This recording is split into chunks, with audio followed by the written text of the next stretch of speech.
어쩜 이렇게 시간이 안 가는지 정말 버스 안에서 고잉 이불 속에서 고잉 고잉은 언제나 너에게 고잉 고잉.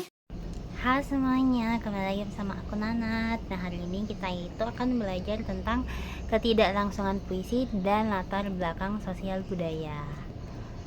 Yang langsung kita ke materinya. Ada 6, yaitu yang pertama itu materi pembahasannya itu ada ketidaklangsungan ekspresi puisi, yang kedua itu ada pengganti arti, yang ketiga ada penyimpangan arti, yang keempat ada penyimpangan bahasa, yang kelima ada penciptaan arti, dan yang terakhir itu ada yang keenam latar belakang sosial budaya. Nah, kita langsung ke materi yang pertama, yaitu ketidaklangsungan ekspresi puisi. Ketidaklangsungan ekspresi dalam puisi adalah salah satu ciri khas puisi yang mempunyai makna dari kata-kata atau baris-barisnya yang tidak secara langsung dapat dipahami, seperti majaz, simbol, metafora, atau bahasa kiasan lainnya. Lalu pembaca harus menggali lebih dalam untuk menangkap makna sebenarnya yang ingin disampaikan oleh penyair. Nah, yang kedua itu ada pengganti arti. Pengganti arti atau kiasan adalah penggunaan kata atau frasa dengan makna yang berbeda dari makna sebenarnya untuk menciptakan efek tertentu atau menyampaikan ide yang lebih kompleks. Lalu itu ada juga penggantian arti itu meliputi metafora, simile, personifikasi, dan metanomi. Yang pertama itu ada personifikasi. Personifikasi adalah bahasa kiasan yang mengumpamakan atau mengganti suatu hal tanpa menggunakan kata perbandingan, yang berarti bahwa kata-kata tersebut digunakan untuk menggambarkan sesuatu dengan cara yang lebih imajinatif atau membayangkan kata-kata tersebut tanpa menggunakan kata hubung atau konjungsi, misalnya seperti bagaikan, atau bak. Contohnya itu bagus merupakan bintang kelas di kelasnya. Maksudnya itu tuh bagus bintang kelas maksudnya bintang kelas itu tuh kayak orang murid yang pintar gitu. Nah, yang kedua itu ada simile. Simile itu perbandingan dari dua perbedaan menggunakan kata hubung, yaitu seperti bak, sebagaimana, dan juga ibarat. Tujuannya itu untuk memberikan gambaran yang lebih jelas dan menarik kepada si pembaca. Contohnya, ia sangat pemalu, wajahnya memerah sebagaimana langit saat senja. Lalu juga ada matanya bersinar seperti bintang di malam hari. Nah, yang ketiga itu ada personifikasi. Majaz personifikasi adalah gaya bahasa yang menggambarkan benda atau objek tak hidup seolah-olah memiliki sifat seperti makhluk hidup.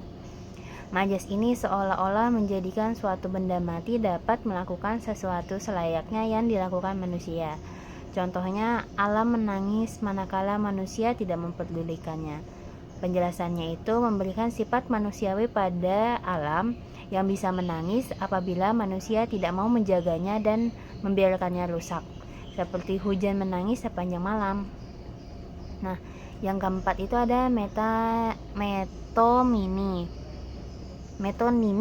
Metonimi adalah gaya bahasa yang menggunakan kata-kata tertentu, misalnya merek barang, ciri khas, label, jenis, dan lainnya yang digunakan sebagai pengganti nama sebuah barang atau benda.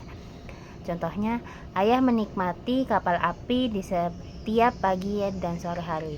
Kapal api merupakan merek dari kopi lokal. Maksudnya itu kayak kapal api itu kayak ayah tuh minum kopi setiap pagi dan juga setiap sore. Nah, yang pembahasan yang ketiga itu penyimpangan arti.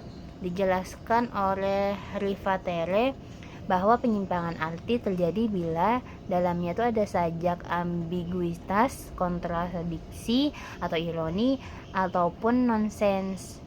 Nah, yang pertama itu ada ambiguitas. Ambiguitas adalah puisi yang merupakan ketika kata, frasa, atau kalimat memiliki lebih dari satu makna atau infraktivitas yang mungkin. Penyair sengaja menggunakan ambiguitas untuk menciptakan lapisan makna yang kompleks dan menantang pembaca untuk mempertimbangkan beberapa kemungkinan penafsiran sekaligus. Nah, yang kedua itu ada kontradiksi atau ironi. Kontradiksi dalam puisi itu sering sekali muncul dalam bentuk ironi. Nah, itu tuh kayak situasi di mana ada ketidaksesuaian antara makna yang diharapkan atau permukaan dengan makna yang sebenarnya atau lebih dalam. Nah, yang ketiga itu ada nonsens. Nonsens adalah elemen dalam puisi yang tampaknya tidak masuk akal atau tidak memiliki arti yang jelas jika dilihat dari perspektif logika atau makna konvensional. Namun dalam konteks puisi, nonsens sering digunakan untuk mengekspresikan perasaan, suasana hati atau ide-ide yang tidak dapat dijelaskan secara rasional. Nah, yang keempat itu ada penyimpangan bahasa. Nah, selain penyimpangan arti, di dalam puisi juga ada penyimpangan bahasa. Penyair melakukan penyimpangan bahasa dalam puisinya itu untuk memperkuat daya puisi, mencapai bentuk pengucapan tertentu yang diinginkan, mencapai keselarasan rima, atau merasakan bahwa konvensional yang sudah ada tidak dapat menjadikan medium yang mampu mengungkapkan perasaan secara tulus. Nah, penyimpangan bahasa itu ada 9. Yang pertama itu ada penyimpangan leksikal. Yang kedua itu ada penyimpangan semantis. Yang ketiga itu ada penyimpangan fonologis. Yang keempat ada penyimpangan morfologis. Yang kelima ada penyimpangan sintaksis. Yang keenam ada penggunaan dialek. Yang ketujuh penggunaan register. Yang kedelapan penyimpangan historis. Yang kesembilan ada penyimpangan geografologis. Nah, yang kelima itu kita ada pembahasan tentang penciptaan arti. Maksudnya penciptaan arti itu dalam penulisan puisi secara lingual tidak memiliki makna yang jelas, namun ketika ditafsirkan secara keseluruhan ternyata memiliki makna yang mendalam. Penafsiran puisi dapat menciptakan makna yang baru berdasarkan itu. Yang pertama itu ada tipografi. Yang kedua itu ada enjambement. Yang ketiga itu ada rima. Yang keempat itu ada homolog. Nah, di penciptaan arti itu yang pertama ada tipografi. Tipografi itu puisi adalah seni atau teknik penataan huruf, kata atau baris dalam sebuah puisi. Yang kedua itu ada enjambement. Enjambement adalah dalam puisi itu suatu teknik di mana kalimat atau frasa sebuah baris puisi tidak terselesaikan melainkan dilanjutkan ke baris berikutnya. Sederhananya itu enjambement itu loncatan sintaksis dari bait satu ke bait berikutnya. Yang ketiga itu ada rima. Rima itu mewujudkan pengulangan konsonan. Dalam puisi biasanya itu kayak a. Contohnya itu kayak ada di bait puisi berjudul Doa Seorang Sernadu Sebelum Perang karya W.S. Rendra. Itu belakangnya itu sama n 4 n-nya.